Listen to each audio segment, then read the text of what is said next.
Subscribe कीजिए हमारे channel studies टीजीके को और लेटेस्ट अपडेट पाने के लिए बेल आइकन को प्रेस करें। हेलो दोस्तों, आपका स्वागत है आपके अपने चैनल स्टडीज टीजीके के अंदर।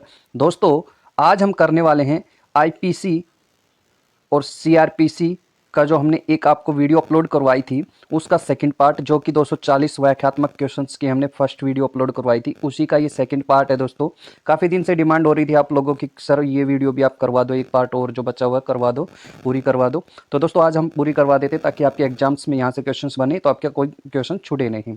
तो शुरू करते हैं। पहला क्वेश्चन है यहाँ पर, निम्नलिखित में से सुधारात्मक सिद्धांत कौन सा सिद्धांत स्वीकार करने का द्योतक है?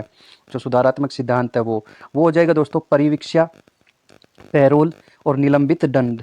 तो ये उपरोक्त सभी इसका आंसर हो जाएगा। अगला क्वेश्चन है, निम्नलिखित में से किस सिद्धांत का लक्ष्य चिकित्सीय वैयक्तिक उपचार है? तो दोस्तों ये हो जाएगा सुधारात्मक। चिकित्सा के थ्रू आप अपने शरीर का सुधार ही तो करते हो, इसी प्रकार से आप इसको रिलेट करके याद कर सकते हो। ठीक है दोस्तों, आगे चलते हैं। अगला क्वेश्चन है, सत्य कथन चुनिए। तो दोस्तों, इनमें से जो सत्य कथन है वो कौन सा है? देखो, सुधारात्मक सिद्धांत जो तुलनात्मक रूप से एक आधुनिक संकल्पना है। और अगला है, सुधारात्मक सिद्धांत का लक्ष्य चिकित्सीय व्यक्तित्व उपचार है। सुधार करना है एक प्रकार से, किसी भी प्रकार से। ठीक है, सुधारात्मक सिद्धांत के अंतर्गत कारागार एक सुधार केंद्र है। तो इसका उपरोक्त सभी इसका आंसर हो जाएगा दोस्तों। ठीक है, व्याख्या आप खुद देख लेना दोस्तों। ठीक है, यहाँ से अगले क्वेश्चन पे चलते हैं। अगला क्वेश्चन है, अपराध सिद्धांत का हेतु क्या है? अपराध सिद्धांत का हेतु है दोस्तों समाज का हित। ठीक है, अगला क्वेश्चन हम यहाँ पर देख लेते हैं। अगला क्वेश्चन है, निम्न पर विचार कीजिए। तो दोस्तों यहाँ पर निम्न पर विचार करने को कहा है। तो यहाँ पर इसका मतलब दोस्तों यहाँ से क्या पूछा गया है कि उपरोक्त में से दंड के सिद्धांत कौन से हैं? यहाँ पर जो 5 सिद्धांत दिए हुए हैं इनमें से दंड के सिद्धांत कौन से हैं? दोस्तों, प्रतिरोधात्मक सिद्धांत, ठीक है, प्रतिशोधात्मक सिद्धांत, प्रायश्चितात्मक सिद्धांत, निरोधात्मक सिद्धांत और सुधारात्मक सिद्धांत। दोस्तों ये सारे के सारे दंड के सिद्धांत है, बिल्कुल सही है ये। तो इसका मतलब उपरोक्त सभी ये इसके आंसर हो जाएगा। ठीक है, आगे चलते हैं।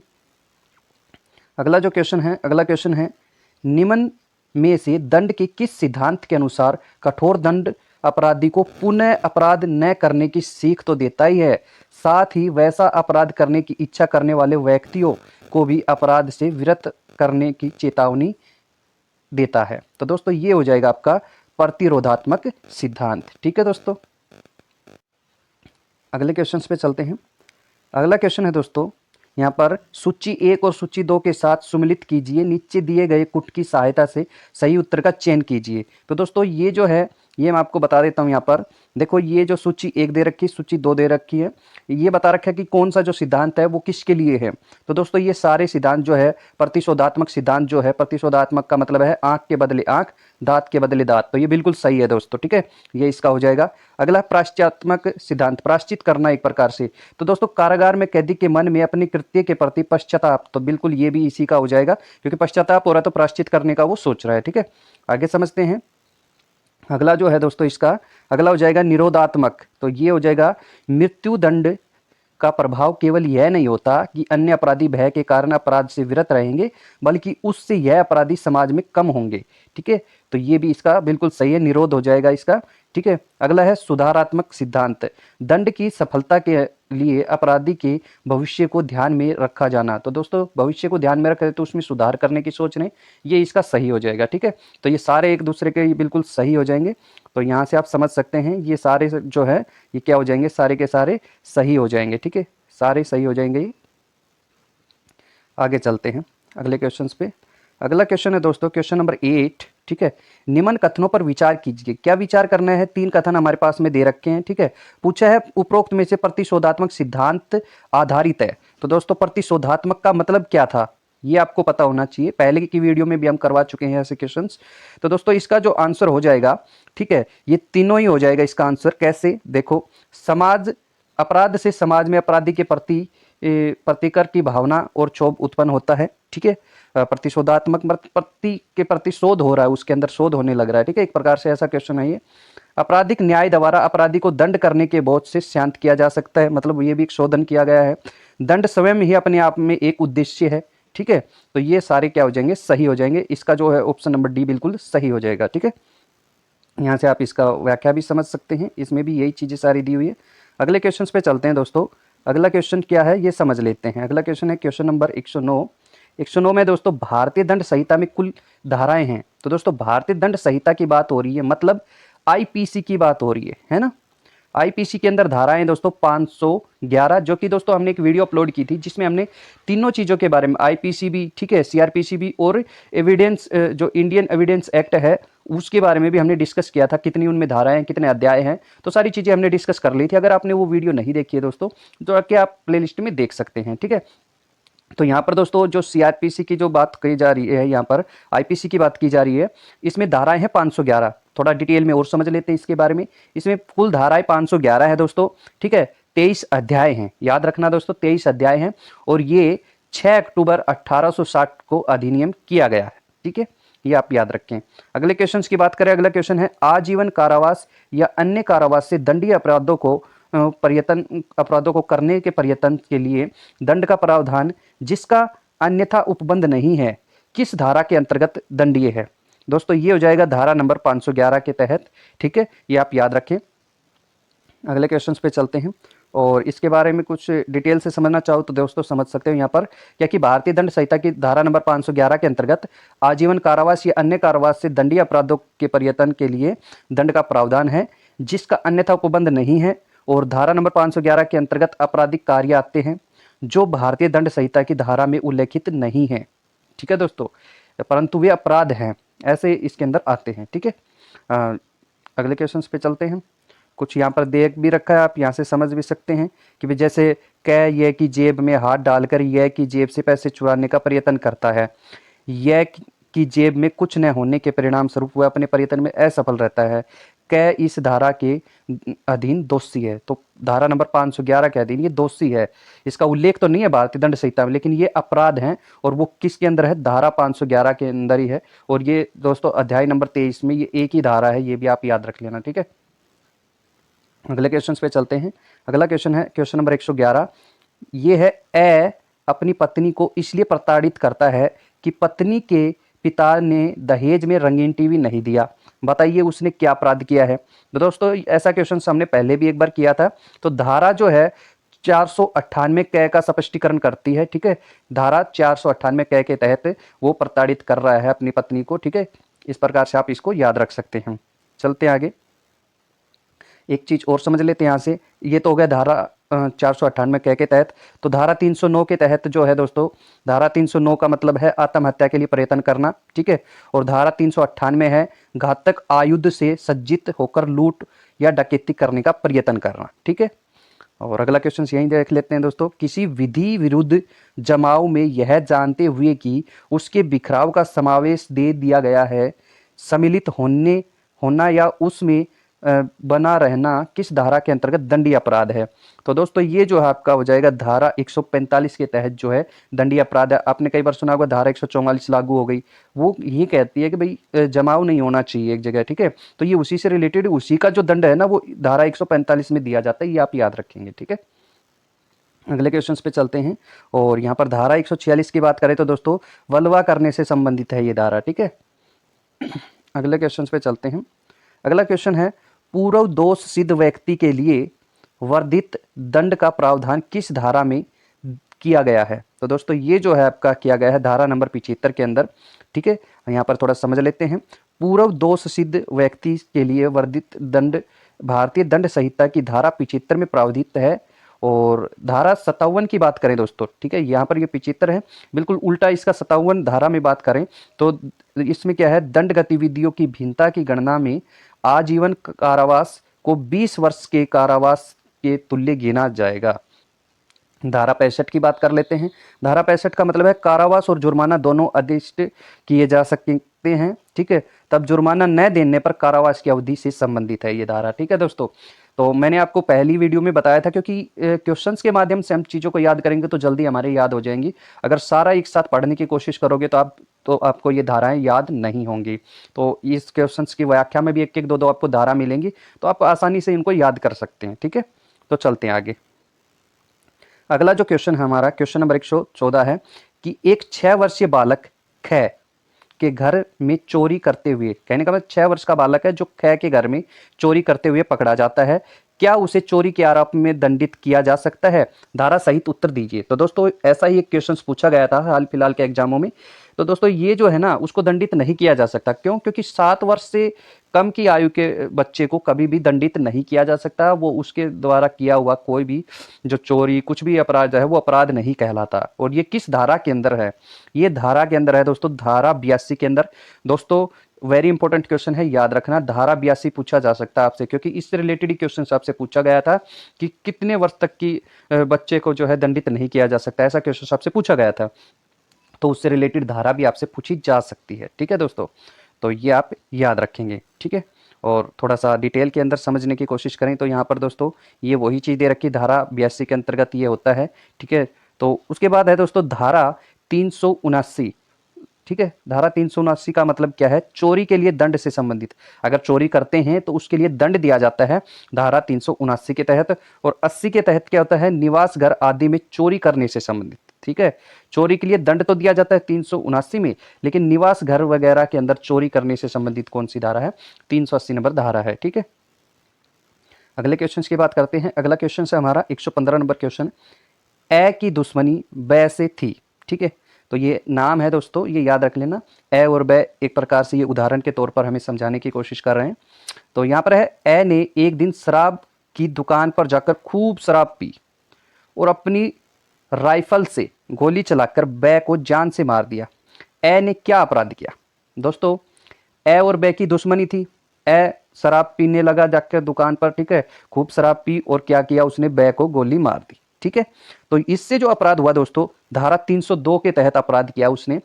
धारा 302 भारतीय दंड संहिता का अपराध किया, क्योंकि शराब स्वेच्छा पी है। स्वेच्छा मतलब दोस्तों अपनी इच्छा से पी है उसने। ठीक है, तो ये आप याद रखेंगे। आगे हम समझ लेते हैं, इसकी व्याख्या भी हम समझ लेते हैं दोस्तों। ठीक है, तो व्याख्या में ये चीज़ तो मैं बता चुका हूँ आपको कि 302 के तहत क्या है, हत्या की परिभाषा नहीं दी गई है 302 में। ठीक है, बल्कि हत्या के लिए दंड संबंधित है, ये आप याद रखेंगे। अब धारा 304 में क्या है? हत्या में कोटि में न आने वाले आपराधिक मानव वध के लिए दंड से संबंधित। ठीक है, हत्या की कोटि में तो नहीं आते, लेकिन आपराधिक मानव वध के लिए जो दंड है उससे संबंधित ये धारा है। धारा 85 की बात करें तो ऐसे व्यक्ति का कार्य जो अपनी इच्छा के विरुद्ध मतता में होने के कारण निर्णय पर पहुंचने में असमर्थ से संबंधित। ठीक है, आगे चलते हैं। क्वेश्चन नंबर 116 है, ए एक नाबालिग लड़की के साथ बलात्कार करते हुए पाया जाता है। बै ए पर आक्रमण करता है। ठीक है, उसे गंभीर रूप से घायल कर देता है। बै ने क्या अपराध किया है? दोस्तों क्या है कि बै जो है, बै ने तो अपराध हमारे हिसाब से नहीं किया है, क्योंकि उसने तो हेल्प ही की है। तो दोस्तों यहाँ समझते हैं कि कौन सा जो है इसका आंसर होता है। यह है दोस्तों धारा 100 भारतीय दंड संहिता के अनुसार कोई भी अपराध नहीं किया है। बिल्कुल सही। ठीक है दोस्तों, तो चलते हैं आगे। आगे चलते हैं, थोड़ा सा इसके बारे में डिटेल समझ ही लेते हैं। इसकी डिटेल है दोस्तों, बै ने भारतीय दंड संहिता की धारा 100 के अनुसार अपराध नहीं किया। ठीक है, भारतीय दंड संहिता की धारा 100 में 6 प्रकार से किया गया अपराध कार्य दंडीय नहीं होता। तो वो दोस्तों आपको याद रखने हैं, आपसे सीधा देख के पूछा जा सकता है। इसी प्रकार से कोई भी एग्जाम्पल देख के पूछा जा सकता है कि उसने कौन सा अपराध किया है, और वो धारा 100 के अनुसार आप याद रखना है। धारा 100 के अनुसार वो क्या है? अपराध नहीं है। पहला तो क्या है? ऐसा हमला जिसमें युक्ति युक्त रूप से एक आशंका कारित हो कि अन्यथा ऐसे हमले का परिणाम मृत्यु होगा। ठीक है, दूसरा है ऐसा हमला जिससे युक्ति युक्त रूप से यह आशंका कारित हो कि अन्यथा ऐसे हमले का परिणाम घोर उपहति होगा। तीसरा है बलात्संग करने की आशय से किया गया हमला। ठीक है, तो दोस्तों ये तीसरा वाला ही अपना आंसर बनता है इस हिसाब से। ठीक है, अगला है चौथा, प्रकृति विरुद्ध काम तृष्णा की तृप्ति के आशय से किया गया हमला। अगला है पांचवा, व्यपहरण या अपहरण करने के आशय से किया गया हमला। ठीक है, तो दोस्तों ये आप याद रखें। ठीक है, अगला जो है यहाँ पर, इस आशय से किया गया हमला कि किसी व्यक्ति का ऐसी परिस्थिति में सदोष परिरोध किया जाए जिनमें से युक्ति युक्त रूप से यह आशंका कारित हो कि वह अपने छुड़ाव के लिए लोक प्राधिकार की सहायता प्राप्त न कर सकेगा। ठीक है। सातवां भी जो है दोस्तों अमल फेंकने मतलब एसिड फेंकने या देने का करते या फेंकने या देने का प्रयास करता है। तो दोस्तों इस प्रकार के जो कार्य करते हैं और उनको उन पे हमला किया जाता है तो दोस्तों वो क्या है कि वो अपराध नहीं कहलाता। ठीक है, अगले क्वेश्चन पे चलते हैं। अगला जो क्वेश्चन है हमारा, अगला क्वेश्चन है जब दो या अधिक व्यक्ति कोई अवैध कार्य अथवा कोई वैध कार्य अवैध साधनों के द्वारा करने या करवाने को सहमत होते हैं तब ऐसी सहमति को भारतीय दंड संहिता में क्या कहा जाता है। तो दोस्तों वेरी इंपॉर्टेंट क्वेश्चन है इस प्रकार के। ठीक है, जब दो या दो से अधिक व्यक्ति या तो वो अवैध कार्य करें या फिर वैध तो कार्य करें लेकिन अवैध साधनों के थ्रू कर रहे हैं, तो इस प्रकार से जो है वो क्या हो जाता है, तब ऐसी सहमति को भारतीय दंड संहिता में क्या कहा जाता है। ये कहा जाता है दोस्तों आपराधिक षड्यंत्र। ठीक है, धारा 120 कै के तहत ये होता है। ठीक है, अब यहाँ से थोड़ा सा इसकी डिटेल समझने की कोशिश करते हैं। यहाँ पर जो है धारा 120 कै के तहत ऐसा होता है आपराधिक षड्यंत्र। ठीक है, और अगर बात कर देते हैं यहाँ पर दोस्तों आपराधिक षड्यंत्र को जो दंड दिया जाता है वो 120 कै के अनुसार दिया जाता है। ठीक है, ये आप याद रखेंगे। आगे चलते हैं। अगला क्वेश्चन है यहाँ पर किसी बात को करने के लिए किसी व्यक्ति को उकसाना अथवा उस बात को करने के लिए किसी षड्यंत्र में सम्मिलित होना अथवा उस बात को किए जाने में किसी कार्य या अवैध लोप द्वारा आश्रय सहायता करने भारतीय दंड संहिता में क्या कहा गया है या क्या कहा जाता है। दोस्तों ये जो है मान लो किसी बात के लिए किसी व्यक्ति को उकसा रहे हैं या किसी षड्यंत्र में सम्मिलित कर रहे हैं उसको या वो खुद सम्मिलित हो रहा है, तो इस प्रकार के कार्य को जो है दोस्तों दुष्प्रेरक कहा जाता है। ठीक है, भारतीय दंड संहिता में, और धारा 107 के तहत ये होता है। ठीक है, तो आप ये याद रखेंगे। आगे इसके बारे में हम समझ लेते हैं। 3 प्रकार से इसको दुष्प्रेरक कहा जा सकता है। धारा 107 से ये संबंधित है, ये बात आप याद रखेंगे। पहला तो क्या है, उस बात को करने के लिए किसी भी व्यक्ति को उकसाना। ठीक है, दूसरा क्या है, उस बात को करने के लिए षड्यंत्र में एक या अधिक अन्य व्यक्ति या व्यक्तियों के साथ सम्मिलित होना, यदि उस षड्यंत्र के अनुसरण में उस बात को करने के उद्देश्य से कोई कार्य अवैध या लोप घटित हो जाए। ठीक है, तीसरा है उस बात के लिए किए जाने में किसी कार्य या अवैध लोप द्वारा आश्रय सहायता, तो वह भारतीय दंड संहिता के तहत धारा नंबर 107 के तहत दुष्प्रेरक कहा जाएगा। ठीक है दोस्तों, अगला क्वेश्चन हम समझते हैं। अगला क्वेश्चन है 119 नंबर क्वेश्चन है आपराधिक अभित्रास है। आपराधिक अभित्रास जो है की परिभाषा किस धारा के अंतर्गत दी गई है। तो आपराधिक अभित्रास जो है दोस्तों वो दी गई है धारा 503 के तहत। ठीक है, आप याद रखेंगे आपराधिक अभित्रास धारा नंबर 503 के तहत। ठीक है, इसके बारे में डिटेल से समझते हैं। आपराधिक अभित्रास की परिभाषा भारतीय दंड संहिता की 503 के अंतर्गत दी गई है। अब 502 क्या है फिर दोस्तों, 502 में है मान हानिकारक विषय रखने वाले मुद्रित और उत्कीर्ण पदार्थ का बेचना। ठीक है, और अगला क्वेश्चन है 504 में क्या है फिर दोस्तों, 504 में है लोक शांति के आशय से आशय अपमान से संबंधित। ठीक है, अगले क्वेश्चन पे चलते हैं। अगला जो क्वेश्चन हमारा अगला क्वेश्चन है लोक शांति भंग कराने को प्रकोपित करने के आशय से आशय अपमान करना किस धारा के अंतर्गत दंडनीय अपराध है। तो दोस्तों ये जो है धारा 504 के तहत ये दंडनीय अपराध है। ठीक है, अभी हमने पीछे भी पढ़ा था इसको। ठीक है, तो इसी से रिलेटेड 1-2 धारा और हैं। धारा नंबर 505 जो कि इसके साथ में ही है दोस्तों, 4 के बाद 5 फिर 6 भी हम पढ़ लेते हैं। 5 है दोस्तों लोक रिष्टकारक वक्तव्य से संबंधित। ठीक है, और 506 जो धारा है दोस्तों ये है आपराधिक अभित्रास के लिए दंड से संबंधित। ठीक है, आपराधिक अभित्रास जो है दोस्तों वो तो 503 में होता है। ठीक है, उसकी परिभाषा 503 में दी गई है, लेकिन उसके लिए दंड जो है ना वो 506 में दिया गया है। वेरी इंपॉर्टेंट, याद रख लेना। ठीक है, आगे है अगला क्वेश्चन है यहाँ पर। अगला क्वेश्चन है लोक रिष्टिकारक वक्तव्य किस धारा के अंतर्गत दंडनीय अपराध है। दोस्तों अभी हमने पढ़ा था। ठीक है, तो ये जो है धारा 505 के तहत जो है भारतीय दंड संहिता की के तहत ये क्या है, अपराध है, दंडनीय अपराध है। ठीक है, 504 हमने पढ़ा था कि लोक शांति भंग करने को प्रकोपित आशय से ये काम किया जाता हो। ठीक है, अगला है 506 में हमने पढ़ा था आपराधिक अभित्रास के लिए दंड से संबंधित ये धारा है। आगे चलते हैं। अगला क्वेश्चन है दोस्तों, अगला क्वेश्चन है आपराधिक अभित्रास के लिए दंड का प्रावधान किस धारा में के अंतर्गत किया गया है। तो दोस्तों ये इसी प्रकार का क्वेश्चन अभी हमने पढ़ा, धारा 506 में ये दिया गया है। ठीक है, तो आप याद रखेंगे। और इसके अंदर दोस्तों धारा 504 और 505 जो हमने पढ़ चुके हैं। ठीक है, तो आगे चलते हैं। अगला जो क्वेश्चन है दोस्तों, अगला क्वेश्चन है एनाम सन सूचना द्वारा आपराधिक अभित्रास किस धारा के अंतर्गत दंडनीय अपराध है? दोस्तों ये जो हो जाएगा आपका 507 नंबर भारतीय दंड संहिता की जो है धारा है, उसके तहत ये क्या है, दंडनीय अपराध है। अब देखो आपराधिक अभित्रास जो है वो दंडनीय अपराध तो क्या था, 506 के तहत था, लेकिन 507 में क्या है, इनाम संसूचना के द्वारा। ठीक है, ये आप याद रखेंगे। आगे चलते हैं, आगे हम समझ लेते हैं दोस्तों जो 508 नंबर धारा है। ठीक है, 507 हमने अभी पढ़ा, तो 508 नंबर धारा जो है दोस्तों, व्यक्ति को यह विश्वास कराने के लिए प्रेरित करके कि वह देवी अप्रसाद का भाजक होगा, कराया गया कार्य से संबंधित। ठीक है, अगला है 509, शब्द अंग विक्षेप या कार्य जो किसी स्त्री की लज्जा को अनादर करने के लिए आश्रित है से संबंधित। ठीक है दोस्तों, तो स्त्री की लज्जा का अनादर करने के लिए जो धारा है वो 509 है, ये भी इंपॉर्टेंट धारा है दोस्तों। ठीक है, अगला जो क्वेश्चन है, अगला क्वेश्चन है यहाँ पर 124। ठीक है, शब्द अंग विक्षेप या कार्य जो किसी स्त्री की लज्जा का अनादर करने के लिए आश्रित है किस धारा के अंतर्गत दंडनीय है? तो दोस्तों अभी हमने पढ़ा इसको, 509 धारा है, इसके तहत ये दंडनीय अपराध है। ठीक है, और उसके बाद दोस्तों हम पढ़ लेते हैं धारा 409 जो है वो किससे संबंधित है? 509 तो हम समझ गए, 409 जो तो संबंधित है लोक सेवक द्वारा या बैंकर व्यापारी या अधिकर्ता द्वारा आपराधिक न्याय भंग। ठीक है, अगला है धारा 510 में मत व्यक्ति द्वारा लोक स्थान में अवाचार से संबंधित। ठीक है, अगला जो क्वेश्चन है किसी मत व्यक्ति द्वारा लोक स्थान में अवचार किस धारा के में जो है दंडनीय अपराध है?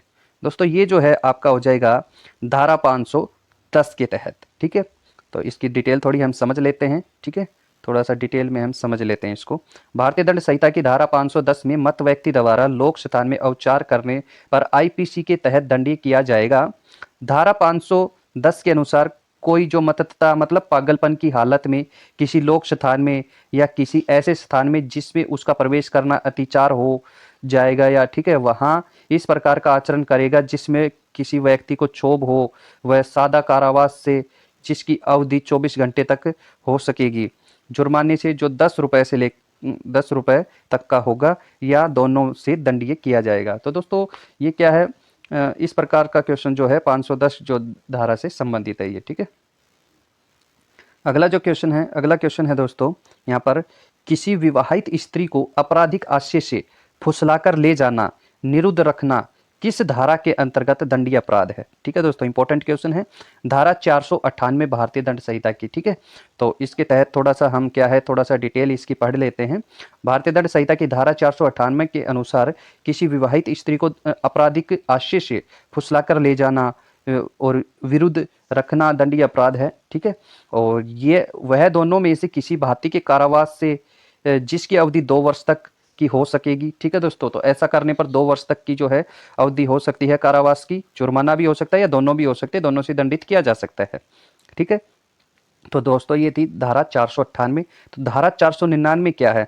धारा 499 है दोस्तों मानहानि। ठीक है, अगला है धारा 498 कै, इसमें है दोस्तों किसी स्त्री के पति या पति के नातेदार द्वारा उसके प्रति क्रूरता करने से संबंधित। क्रूरता मतलब दोस्तों उसको प्रताड़ित करना, दहेज के लिए प्रताड़ित करना, ये इससे संबंधित है। ठीक है, आगे चलते हैं।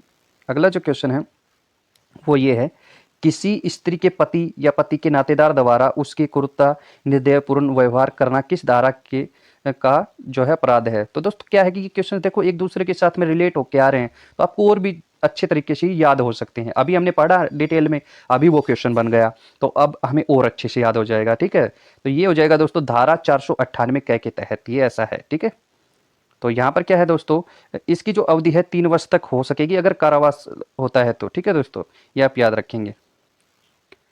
आगे चलते हैं, इसके तहत दोस्तों एक दो चीज़ें और पढ़ लेते हैं। जैसे 498 क्या था उसके अंदर तो हम समझ गए थे। 498 में क्या है दोस्तों, विवाहित स्त्री को आपराधिक आशय से फुसला कर ले जाना और निरुद्ध रखना। ठीक है, ये हमने पढ़ा था। फिर 398 में क्या है, घातक आयुध से सज्जित होकर लूट या डकैती करने का प्रयत्न करना। ठीक है, आगे हम समझ लेते हैं अगले क्वेश्चन को। अगला क्वेश्चन है मानहानि की परिभाषा। दोस्तों मानहानि की जो परिभाषा दी गई है वो किसके अंदर दी गई है? 499 नंबर धारा के अंदर मानहानि की परिभाषा दी गई है। कैसे याद करोगे? थोड़ा सा ऐसे कर लो दोस्तों, पूरा 500 होता तो एक मान बढ़ जाता। ठीक है, मैं थोड़ा सा वैसे बता रहा हूँ ट्रिक, इसको दिल पे लेने की जरूरत नहीं है। देखो 500 होता तो एक मान बढ़ जाता, लेकिन रह गया क्या, 1 रुपए कम, तो 1 रुपए की तो महाहानि हो गई। ठीक है, तो आप ऐसे याद कर लेना इसको। आगे चलते हैं। अगला जो क्वेश्चन है मानहानि के लिए दंड की धारा के अंतर्गत वर्णित है। तो दोस्तों ये जो है आपका हो जाएगा धारा नंबर 500। ठीक है, अब देखो दोस्तों, मानहानि जो है उसके लिए तो परिभाषा दी गई है 499 में, लेकिन उसके लिए जो दंड है, किसी ने मानहानि कर दिया तो उसके लिए क्या है दोस्तों, दंड है। तो दंड दोस्तों उससे अगली धारा में दिया जाएगा। तो ऐसे रिलेट करके आप याद कर सकते हैं आसानी से। ठीक है, तो यहाँ पर क्या है दोस्तों, जो मानहानि होती है उसके लिए सादा कारावास दिया जा सकता है 2 वर्ष तक का। ठीक है, जुर्माना ये वो भी हो सकता है। ठीक है, अगला है धारा 400। भाई धारा 500 में तो हम समझ गए, अब धारा 400 क्या है, डाकुओं की टोली का होने के लिए दंड से संबंधित। ठीक है, अगला 499 हमने पढ़ लिया, मानहानि से संबंधित है। ठीक है, अगले क्वेश्चन पे चलते हैं। अगला है मानहानि कारक जानी हुई बात को मुद्रित या उत्कीर्ण करना किस धारा के अंतर्गत दंडनीय अपराध है। तो दोस्तों ये धारा 501 के तहत जो है दंडनीय अपराध है। ठीक है, तो इस प्रकार से आप रिलेट करते चले जाओ, आसानी से आपको याद हो जाएंगे। ठीक है, अगला है धारा 401 में चोरों की टोली के होने के लिए दंडनीय अपराध। ठीक है दोस्तों, तो ये आप याद रखेंगे। 400 में क्या था दोस्तों, वो डाकुओं की टोली थी, अब ये चोरों की टोली हो गई। ठीक है, अब 405 में क्या है दोस्तों, आपराधिक न्याय संघ भंग से संबंधित। ठीक है, अगले क्वेश्चन पे चलते हैं। अगला जो क्वेश्चन हमारा, अगला क्वेश्चन है मानहानि कारक विषय रखने वाले मुद्रित या उत्कीर्ण पदार्थ को बेचना। ठीक है, ये आप याद रखें, बेचना किस धारा के तहत जो है दंडनीय अपराध है। ये दोस्तों धारा 502 के तहत, इस प्रकार का क्वेश्चन पहले भी हम पढ़ चुके हैं। तो दोस्तों धारा 402 के तहत क्या है, डकैती करने के प्रयोजन से एकत्रित होना। ठीक है, तो आप ये याद रखेंगे। अगला है 503 आपराधिक जो है अभित्रास से संबंधित है दोस्तों ये। ठीक है, पढ़ चुके हैं हम पहले ये। अगला क्वेश्चन है दोस्तों, भारतीय दंड संहिता कहाँ लागू नहीं होगी। तो दोस्तों ये जो है ये पहले का क्वेश्चन है, लेकिन अब जो है ये लागू हो चुकी है। जम्मू कश्मीर का इसका आंसर था दोस्तों। ठीक है, 6 जनवरी 2019 को ये लागू हो चुकी है, ये आप याद रखेंगे। ठीक है, ये चीज़ मैं पहले बता भी चुका हूँ, उस वीडियो की मैं बात कर रहा था शुरुआत में ही। ठीक है, आप प्ले लिस्ट में जाके देख सकते हैं, उसमें मैंने सारी चीज़ें आपको मेंशन कर दी थी। अब दोस्तों अगला क्वेश्चन है भारतीय दंड संहिता की धारा 1 किससे संबंधित है। दोस्तों ये किससे संबंधित है, बिल्कुल आसान सा क्वेश्चन है ये, तो उसके नाम और उसके परिवर्तन से संबंधित है, भैया कहाँ का लागू होगा, कैसे कैसे इसका फैलाव होगा। ठीक है, और इसके बारे में थोड़ा डिटेल से क्या दे रखा समझते हैं। भारतीय दंड संहिता की धारा 1 संहिता का जो नाम दे रखा है इसमें, उसके परिवर्तन का विस्तार दे रखा है, और विस्तृत व्याख्या के लिए दोस्तों जो है क्वेश्चन नंबर 103 हमें देखना पड़ेगा। तो दोस्तों क्वेश्चन नंबर 103 तो हम कर ही रहे हैं। ठीक है, तो कोई नहीं, हम समझ गए इस चीज़ को। ठीक है, आगे चलते हैं। अगला जो क्वेश्चन है 134। ठीक है, भारतीय दंड संहिता की धारा 34 में कौन कौन से आश्रय तत्व सम्मिलित हैं। तो दोस्तों ये जो है इसका आंसर जो हो जाएगा उपरोक्त सभी हो जाएगा। क्या है कि एक आपराधिक कृत्य एक से अधिक व्यक्तियों द्वारा किया गया हो। ठीक है, अपराधिक घटित होते समय सभी व्यक्तियों की शारीरिक उपस्थिति आवश्यक। तो इस प्रकार से दोस्तों क्या है कि वो तत्व जो है शामिल होंगे धारा 34 के तहत, ये आप याद रखेंगे। ठीक है, आगे चलते हैं। तो दोस्तों इसके अंदर यही चीज़ें दे रखी हैं। ठीक है, आप समझ जाएं इसको। ठीक है, आगे चलते हैं।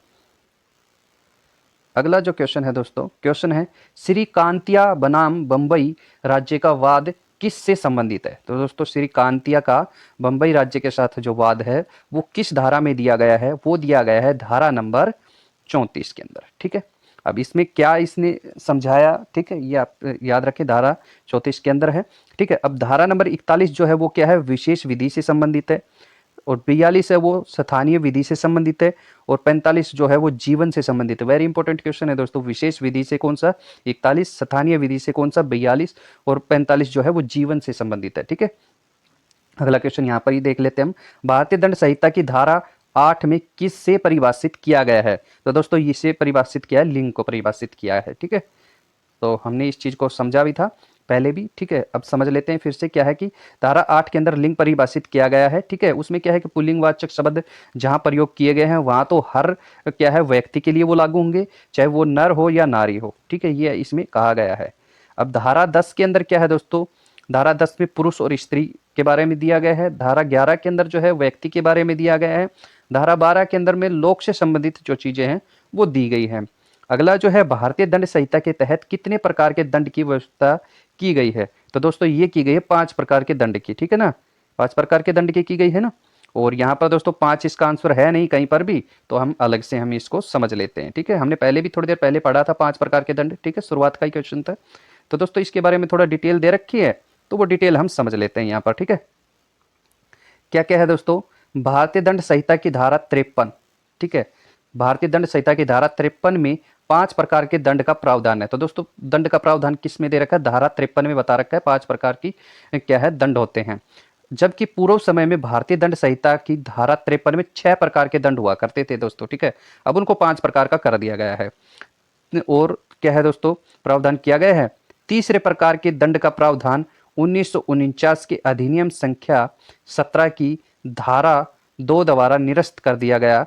दंड के प्रकार इस प्रकार है दोस्तों। क्या है कि जो तीसरे प्रकार की जो दंड था ना, तीसरे प्रकार का जो दंड था उसको 1949 अधिनियम में क्या है संख्या 17 की जो धारा 2 के तहत उसको क्या है निरस्त कर दिया गया दोस्तों, हटा दिया गया है, ठीक है। अब कौन कौन सा जो है यहाँ पर क्या क्या चीजें थी पहले दंड, वो है दोस्तों मृत्युदंड, ठीक है, आजीवन कारावास, और दोस्तों इसको हटा दिया गया है तीसरे वाले को, ठीक है, धारा 2 के तहत इसको निरस्त कर दिया गया है। चौथा है कारावास 2 भांति का है, अर्थात एक तो कठिन, ठीक है, और एक सादा कारावास। अगला है संपत्ति का समहरण, ठीक है, और छठा है जुर्माना। इस प्रकार से आपको जो है यहाँ पर दंड समझ आ गए होंगे। आगे चलते हैं दोस्तों। अगला जो क्वेश्चन है, अगला क्वेश्चन है यहाँ पर भारतीय दंड संहिता के अनुसार ऐसा कार्य जो अपराध है उस कार्य को करने के बाद भी अपराधी को निर्दोष समझा जाएगा। अब देखो इस प्रकार का कार्य जिसको करने के बाद भी निर्दोष समझा जाएगा, तो दोस्तों ये जो है आपको देखो एक तो है 0 से 7 वर्ष तक के शिशु, दोस्तों बिल्कुल सही है, ये तो सही होगा। और विकृत चित्त व्यक्ति द्वारा जिसको बस समझ ही नहीं आ रहा भी क्या कर रहा है क्या नहीं, तो उसके द्वारा भी किया गया अपराध जो है वो निर्दोषी समझा जाएगा। 7 से 12 वर्ष तक के परिपक्व शिशु के द्वारा भी। तो दोस्तों ये जो है उपरोक्त सभी इसका आंसर हो जाएगा, ठीक है, तो आप ये याद रखें। आगे चलते हैं दोस्तों। अगला जो क्वेश्चन है, अगला क्वेश्चन है मुन्ने खान बनाम मध्य प्रदेश। दोस्तों मुन्ने खान और बनाम मध्य प्रदेश राज्य के बीच एक वाद हुआ था। तो दोस्तों ये जो वाद है वो किससे संबंधित हुआ था? मुन्ने खान ने मध्य प्रदेश को क्या समझाया इसमें समझाया दोस्तों आत्मरक्षा का अधिकार के बारे में उन्होंने बताया था, ठीक है, ये आप याद रखेंगे। चलते हैं आगे। अगला जो क्वेश्चन है एक्टूस रियूस नॉन फैसिट रियम निसी मेंस सीट रिया का अर्थ क्या है? तो दोस्तों इसका अर्थ है मात्र कार्य किसी को अपराधी नहीं बनाता जब तक कि मन अपराधी न हो, ठीक है। कार्य से ही सिर्फ अपराधी नहीं बन सकता, जब तक उसका मन अपराधी का नहीं हो जाएगा तब तक वो अपराधी नहीं हो सकता, ये इसमें कहा गया है, ठीक है। तो आपराधिक यहाँ पर समझाया गया है कि अपराधिक कार्य करने के लिए आवश्यक तत्व क्या है?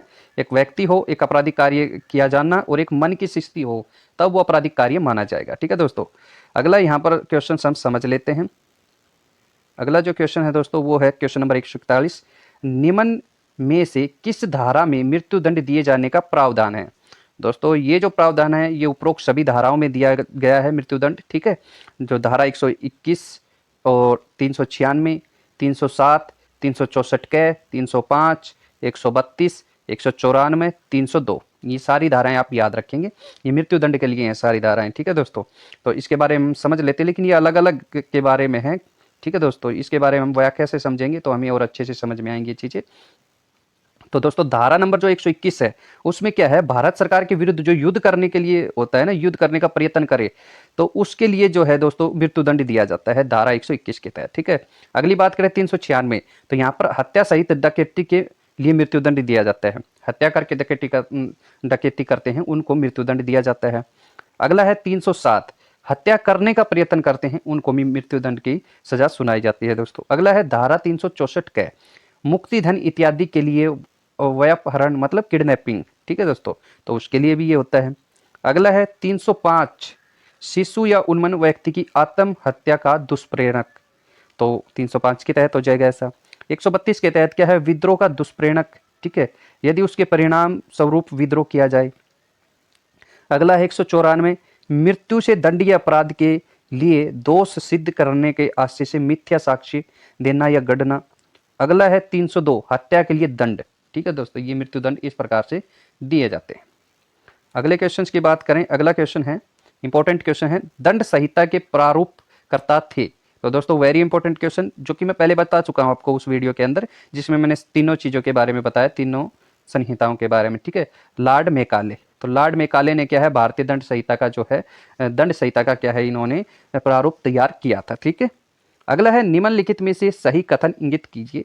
जो सही कथन है इनमें से दोस्तों ये हो जाएगा, अपराध एक अवैधिक कृत्य है। ठीक है, आगे चलते हैं। अगला जो क्वेश्चन है, निम्न में से कौन सा अपराध की 4 अवस्थाओं के लिए सही क्रम को बताता है।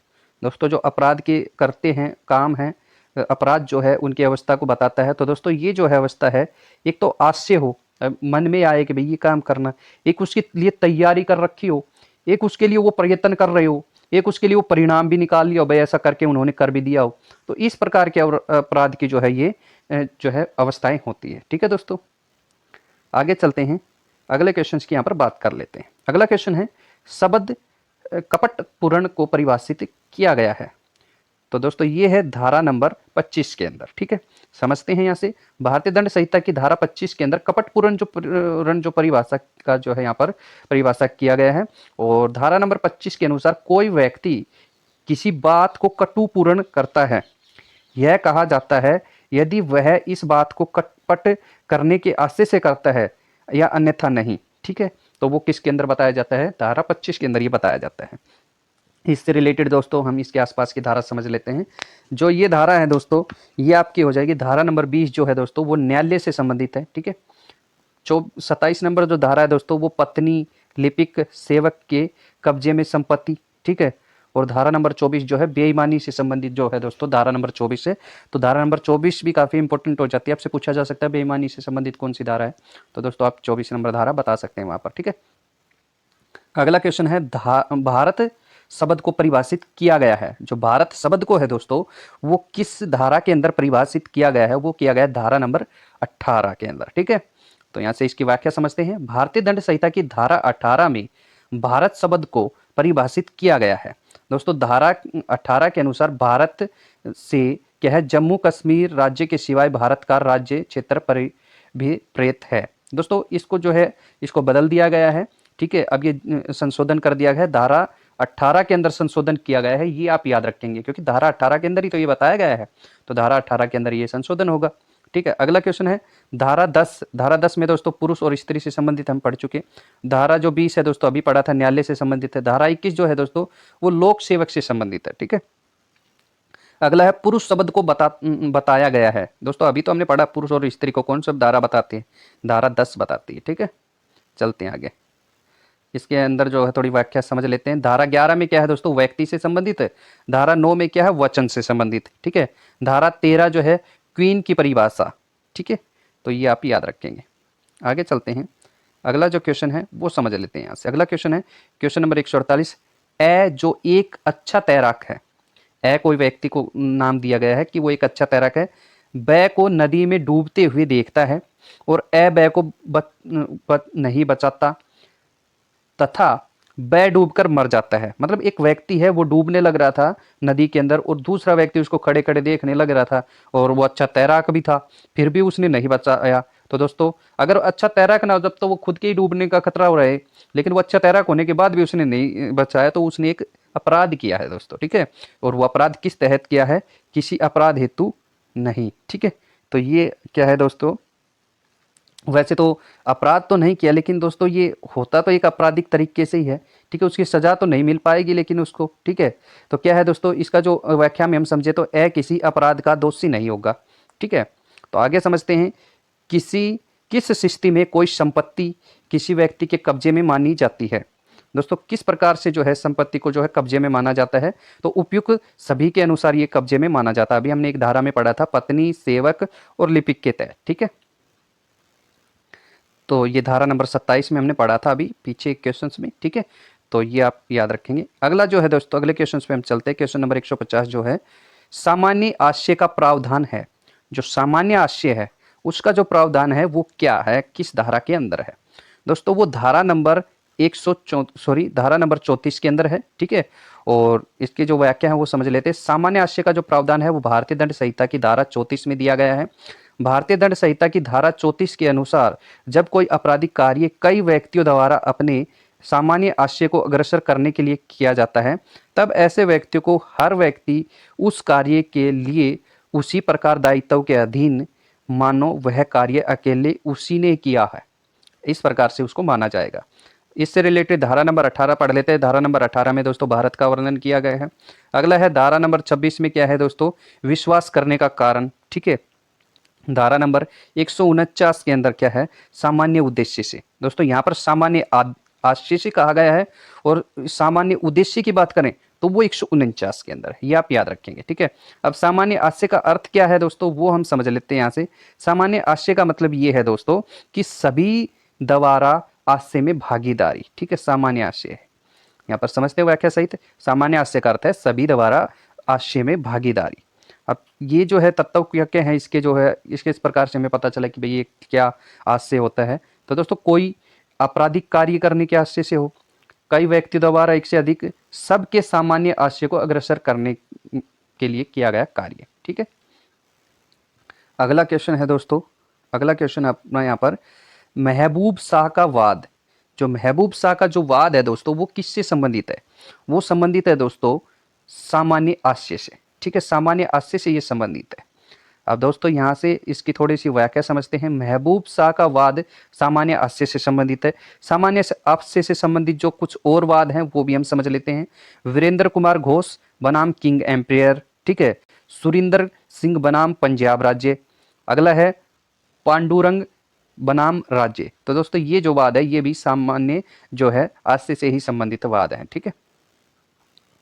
अगला जो क्वेश्चन है, अगला क्वेश्चन है धारा 153 नंबर जो क्वेश्चन है, धारा 34 लागू होने के लिए आवश्यक है कि आपराधिक कृत्य किया गया हो। धारा 34 जो है वो किस लिए लागू होती है दोस्तों?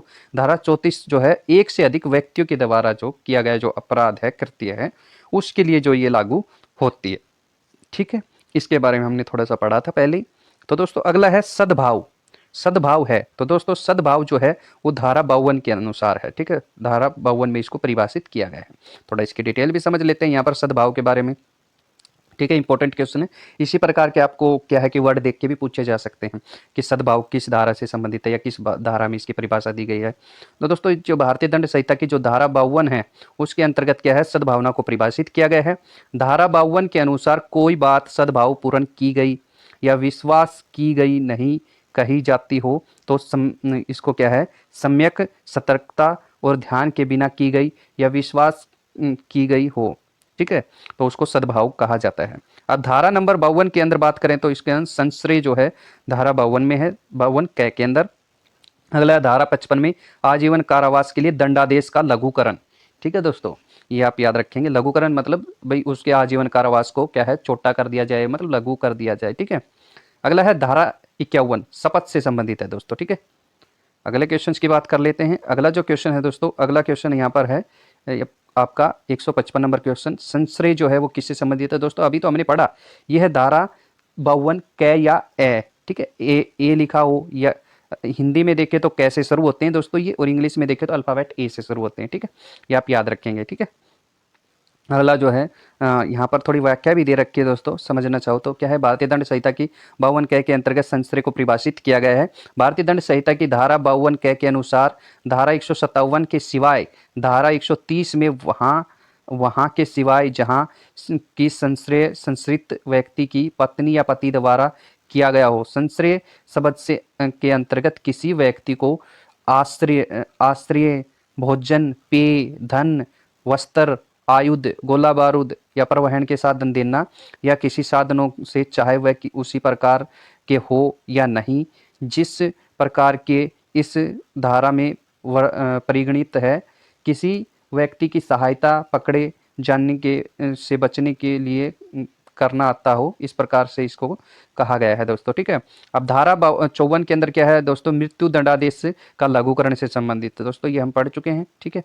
आगे चलते दोस्तों। अगला जो क्वेश्चन है धारा 53 में कौन से दंड को निरस्त कर दिया गया है? तो दोस्तों धारा 53 के अनुसार एक दंड जो है उसको निरस्त कर दिया गया है। तीसरा वाला जो दंड है वो हमने वहां पर तो पढ़ा था कि तीसरा वाला दंड जो है, लेकिन वो क्या दंड था जिसको निरस्त कर दिया गया है? दोस्तों ये था आपका, यहाँ पर व्याख्या पढ़, चलो पहले यहाँ पर ऑप्शन बता देता हूँ। आजीवन पर्यावसान, ठीक है, आजीवन पर्यावसान। तो यहाँ से व्याख्या पढ़ लेते हैं दोस्तों।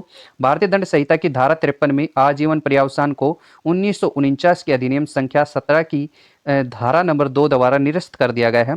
वर्तमान समय में भारतीय दंड संहिता की धारा 53 में निम्न दंड उल्लेखित हैं, जो कि हम पढ़ चुके हैं दोस्तों पहले ही, ठीक है। ये सारे दंड हम पढ़ चुके हैं पांचों, तो ये आप याद रखेंगे। 5 दंड है बस, ठीक है। अगला क्वेश्चन है आजीवन कारावास का अर्थ है। आजीवन कारावास आपने काफी नाम तो सुना, लेकिन उसका अर्थ क्या है? उसका अर्थ है दोस्तों संपूर्ण अवशेष जीवन, मतलब जो भी उसका जो जीवन बचा हुआ है वो बाकी का कारावास में ही बिताएगा, ठीक है। ये इसका मतलब होता है, ठीक है। आगे चलते हैं दोस्तों, अगले क्वेश्चन की बात हम कर लेते हैं यहाँ पर। अगला जो क्वेश्चन है दोस्तों, अगला क्वेश्चन है यहाँ पर कि अपराध जो केवल जुर्माने से दंडनीय है, जुर्माना न होने पर कारावास हो सकेगा, ठीक है। तो ऐसा अपराध कौन कौन सा है दोस्तों जो जुर्माना ही दिया जाता है उनके अंदर? तो दोस्तों वो है साधारण अपराध, ठीक है। यहाँ पर समझ लेते हैं। अपराध जो केवल जुर्माने से दंडनीय है, जुर्माना न देने पर साधारण कारावास हो सकेगा, ठीक है।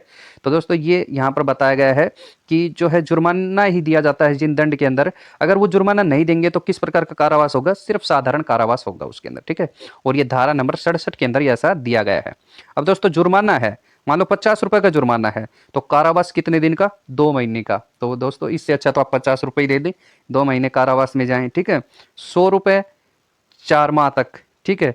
किसी अन्य दशा में 6 माह अनाधिक कोई अवधि नहीं, ठीक है दोस्तों, कोई अवधि। आगे चलते हैं, अगले क्वेश्चन की बात कर लेते हैं।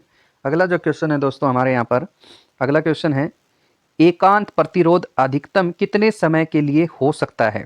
एकांत प्रतिरोध, तो दोस्तों एकांत जो प्रतिरोध है वो 6 महीने के लिए हो सकता है, ठीक है, 6 महीने के लिए हो सकता है।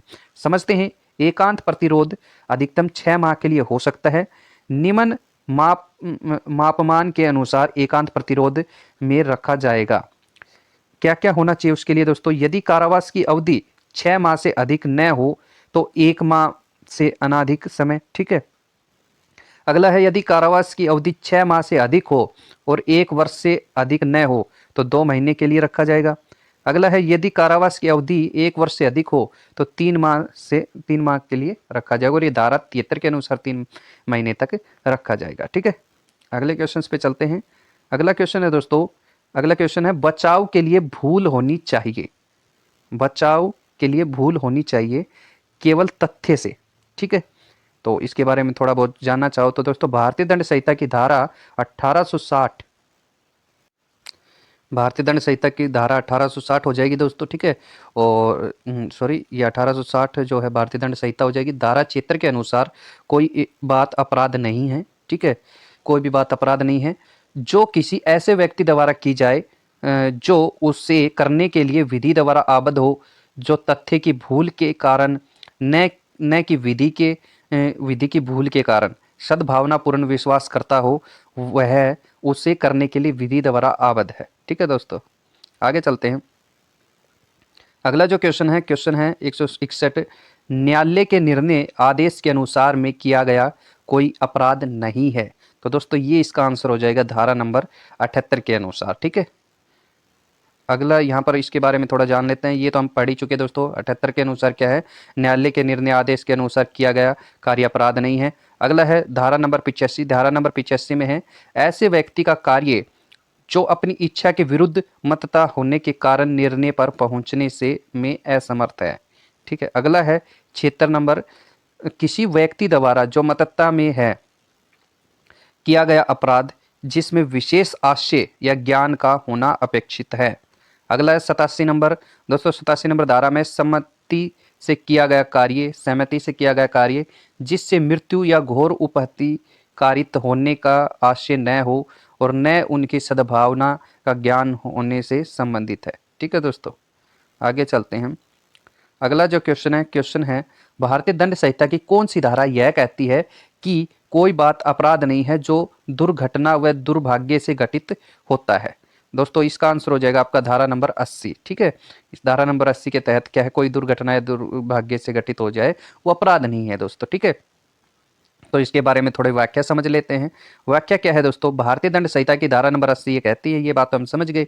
धारा नंबर 78 क्या कहते हैं दोस्तों, ये भी हमने अभी अभी समझा था कि न्यायालय के निर्णय आदेश के अनुसार किया गया कार्य अपराध नहीं होता। अगला है धारा 76, विधि द्वारा आबद्ध तथ्य की भूल के कारण आप को विधि द्वारा आबद्ध होने की विश्वास करने वाले व्यक्ति द्वारा किया गया कार्य।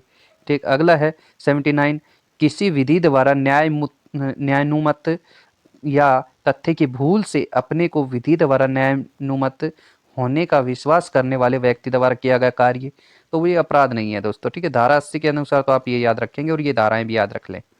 आगे चलते हैं। अगला क्वेश्चन है कौन सा वाद आवश्यकता के आधार पर प्रतिरक्षा से संबंधित है।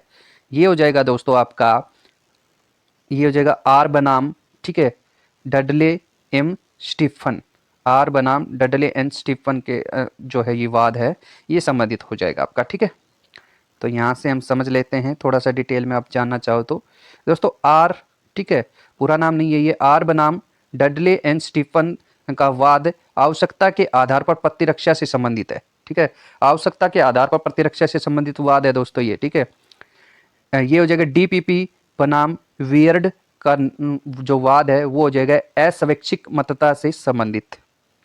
अगला है वासुदेव बनाम पेप्सू राज्य। ठीक है, पेप्सू राज्य का वाद स्वैच्छिक मतदा से संबंधित। ठीक है, अगला है नानक चंद्र बनाम पंजाब राज्यवाद सामान्य उद्देश्य से संबंधित है। ठीक है दोस्तों, ये आप याद रखेंगे। और सामान्य उद्देश्य किस में था दोस्तों, 149 धारा में। ठीक है, ये आप याद रखेंगे, और सामान्य आशय। ठीक है, आगे चलते हैं। अगला है डाली एम्पोक्सिया को बताती है दोस्तों, ये बताती है धारा नंबर 82। ठीक है, अगला क्वेश्चन है दोस्तों, इसके बारे में हम समझ लेते हैं थोड़ी डिटेल। क्या है, धारा 82 के अनुसार कोई बात अपराध नहीं है जो 7 वर्ष से कम आयु के शिशु द्वारा की जाए। तो दोस्तों ये इसमें बताया गया है। धारा 83 के अंदर क्या कहा गया है, ये कहा गया है 7 वर्ष से ऊपर किंतु 12 वर्ष से कम आयु के अपरिपक्व समझ के शिशु का कार्य। ठीक है, और आगे है धारा 84 में विकृत चित्त व्यक्ति का कार्य। 85 है धारा नंबर 85, ऐसे व्यक्ति का कार्य जो अपनी इच्छा के विरुद्ध मतता में होने के कारण निर्णय पर पहुंचने में असमर्थ से संबंधित है। ठीक है, आगे चलते हैं। अगला है क्वेश्चन, कौन सी धारा विकृत व्यक्ति के कार्य को अपराध नहीं मानती। दोस्तों अभी तो पढ़ा हमने धारा 84 के तहत ऐसा। ठीक है, अगला क्वेश्चन भी यहाँ पर ही पढ़ लेते हैं, अनैच्छिक मतता बताती है। तो दोस्तों ये धारा 85 जो कि अभी पढ़ा था हमने ये। ठीक है, आगे चलते हैं दोस्तों। अगला क्वेश्चन है स्वैच्छिक मतता बताती है। स्वैच्छिक मतता जो बताती है दोस्तों वो धारा 86 है। ठीक है, धारा 88 में क्या है दोस्तों, धारा 88 है किसी व्यक्ति के फायदे के लिए सहमति से सद्भावना पूर्ण किया गया कार्य जिससे मृत्यु कारित होने का आशय नहीं है से संबंधित है। ठीक है दोस्तों, ये आप याद रखेंगे। आगे चलते हैं।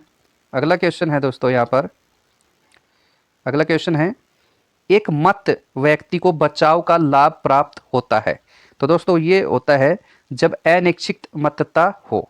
ठीक है, तो ये आप याद रखेंगे।